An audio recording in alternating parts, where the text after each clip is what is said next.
जनवरी व फरवरी माह में आचार्य जी से मिलने के लिए कृपया संपर्क करें। जोधपुर 24 जनवरी व 27 व 28 फरवरी, दिल्ली 25 व 26 जनवरी 4 फरवरी, चंडीगढ़ 27 जनवरी 3 फरवरी, मुंबई 28 जनवरी 13 व 14 फरवरी, बड़ौदा 29 जनवरी, दुबई 31 जनवरी व 22 व 23 फरवरी, अहमदाबाद 1 फरवरी, इंदौर 2 फरवरी, गोवा 16 फरवरी।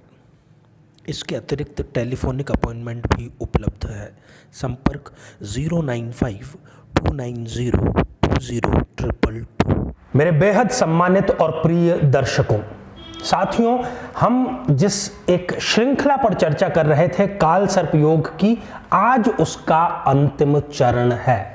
दाम्पत्य जीवन के लिए ये जो अंतिम प्रकार का काल सर्प योग है, ये किस प्रकार के नकारात्मक परिणाम लेकर के आता है और कैसे उनसे बेहद आसानी से बचा जा सकता है, उसके ऊपर गहन और ऑथेंटिक रिसर्च जो है वो हम लेकर के आए हैं।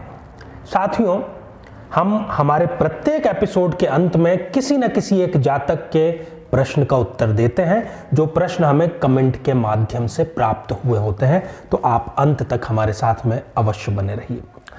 साथियों, आपको अपनी जन्म पत्रिका निकालनी है और दृष्टिपात करना है लग्न कुंडली पर। यदि राहु आपके 12th हाउस, व्यय भाव, हानि का भाव यहां पर विराजमान है, तो जाहिर सी बात है कि केतु आपके रोग, ऋण और रिपु के स्थान पर अर्थात छठे भाव में यहां पर बैठा होगा। और जो आपके 7 अन्य ग्रह हैं, वो यदि यहां राहु से लेकर के और केतु के बीच में, यहां से लेकर के यदि यहां के बीच में है, तो ये एक विशिष्ट प्रकार का काल सर्प योग निर्मित करता है और इसको कहा जाता है ज्योतिष की भाषा में शेष नाग काल सर्प योग। साथियों, काल सर्प योग क्या है, उसका कहां पर उल्लेख है, क्या उसकी ऑथेंटिसिटी है, कौन उसको नकारते हैं, नहीं नकारते हैं, उसका हमने हमारे पहले एपिसोड में विस्तार से उस पर चर्चा की है। यदि इस प्रकार का काल सर्प योग है, ये दाम्पत्य जीवन में कौन कौन सी घटनाएं देता है, उस पर चर्चा से पहले, जो इस कार्यक्रम को बनाने से पहले हमने शोध किया, उसमें से निकली हुई एक सच्ची घटना मैं आपको बताना चाहता हूं। वो किसी की भी घटना हो सकती है। वो एक बहन की कहानी है जो कि बंगलोर की रहने वाली है और उनका बंगलोर में ही विवाह हुआ। वो अपने माता पिता की इकलौती संतान है। ससुराल में उनको कई प्रकार के परेशानियों का सामना करना पड़ा। शादी को जब 6 माह ही केवल हुए थे, उसी के दौरान उनको ऐसा बतलाया गया कि जिस फ्लैट में हम रहते हैं वो छोटा पड़ रहा है, तो हम एक दूसरा फ्लैट जो है वो लेने की तैयारी में है। और ऐसा कह करके उस कन्या को उसको बोला कि आप अपना सामान तैयार कीजिए और सबसे पहले आपको शिफ्ट करते हैं ताकि आप वहां पर तैयारियां करें नए फ्लैट में।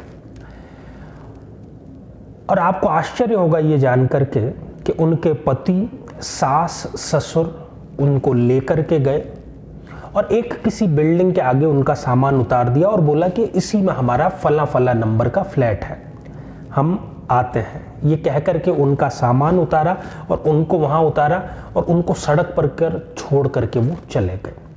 ये इस प्रकार का षड्यंत्र, जबकि उनको इस प्रकार का कोई भान नहीं था कि ऐसी घटना भी मेरे साथ में घटित हो सकती है। ऐसी उनके साथ में घटना घटित हुई।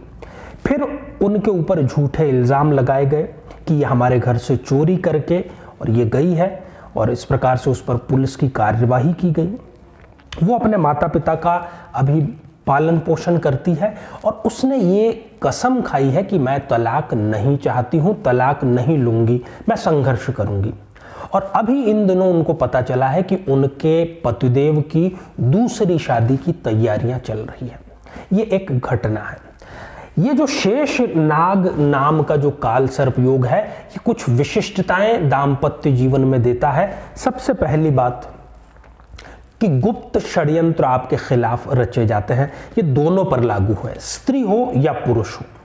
फिर आपके जीवन साथी या ससुराल के द्वारा आपकी बदनामी का कोई बहुत बड़ा प्रयास किया जाता है और वो कारगर भी होता है। यदि ये काल सर्प योग है तो नेत्र मतलब आंखों से संबंधित कोई ना कोई समस्या जातक को अवश्य देता है। और कई मामलों में तो ये भी देखा गया है कि पुलिस कोर्ट कचहरी में भी इनको सच होते हुए भी हार का सामना करना पड़ता है। परिश्रमी बहुत होते हैं, संघर्ष बहुत करते हैं, अंतिम समय तक ये हार नहीं मानते हैं। सेवा भावी होते हैं, जिसको भी ये अपना समझते हैं, अपना सर्वस्व, अपने जेब का पैसा भी उसके ऊपर खर्च करने में इनको कोई गुरेज नहीं होता, इसलिए ये खर्चीले भी होते हैं। कई मामलों में उस समय दूसरे ग्रहों की स्थिति देखना होगी, कामुक भी इनको होते देखा गया है। उदर अर्थात पेट से संबंधित, आंतों से संबंधित, जैसे कि बवासीर या पाइल्स, ऐसी बीमारी भी इनको हो सकती है। यदि इस प्रकार की कुछ विशेषताएं जो मैंने बतलाई अगर आपकी कुंडली में है, इस प्रकार का काल सर्प योग आपको यदि प्रताड़ित कर रहा है साथियों, तो फिर विलक्षण उपाय करने में आप बिल्कुल भी देर मत लगाइएगा। आसान सा ये उपाय है कि जो कि आपको प्रत्येक अमावस्या को करना है। जो काले तिल होते हैं वो आपकी जितनी इच्छा हो, आपकी श्रद्धा के अनुसार आप उसका दान करें। दिन भर में इसको कभी भी किया जा सकता है, कोशिश करें कि संध्या के काल में इसको करें। अमावस्या को काले तिल का दान श्रद्धा अनुसार करना शेषनाग काल सर्प योग को जड़ से समाप्त करने का विलक्षण उपाय है। और जो इसके आपको परिणाम मिलेंगे वो परिणाम 90 दिनों के अंदर अंदर आपको प्राप्त होंगे। तो साथियों, आप इससे अवश्य लाभ लीजिए। और अब हम बढ़ते हैं आज के हमारे कमेंट के चरण की ओर। आज हमने कमेंट शामिल किया है पोयम वर्मा जी का, जो कि हमें मिला है गजरौला उत्तर प्रदेश से। आपने ये जानना चाहा है कि मेरी शादी होगी भी या नहीं होगी, इतने परेशान हो चुके हैं पोयम जी। पोयम जी, आपको घबराने की बिल्कुल भी ज़रूरत नहीं है, क्योंकि आपकी कुंडली में शादी का योग है। अब आपको करना उपाय ये है कि प्रत्येक मंगलवार को आपको हनुमान चालीसा का पाठ करना है। जिस दिन आप हनुमान चालीसा का पाठ मंगलवार को कंप्लीट करेंगे, उसी दिन एक लाल धागा जो है वो आपको अपने बाएं हाथ में बांधना है।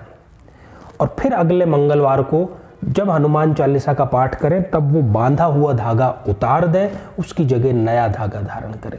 इस प्रकार से आप करते रहें। मुझे नहीं लगता कि तीसरे या चौथे हफ्ते के अंदर ही एक बहुत अच्छा रिश्ता आपके लिए आएगा। और आपको मेरी तरफ से अग्रिम शुभकामनाएं वैवाहिक जीवन को लेकर के। तो साथियों, ये था हमारा आज का आर्य सत्य, और इसी के साथ ही काल सर्प योग पर ये विशिष्ट श्रृंखला हमारी समाप्त होती है। परंतु बेहद रोचक और विश्वसनीय और सच्चाई पर खरे एपिसोड लेकर के मैं पुनः आपकी सेवा में उपस्थित होता हूं। आप स्वस्थ व समृद्ध बने। नमस्कार।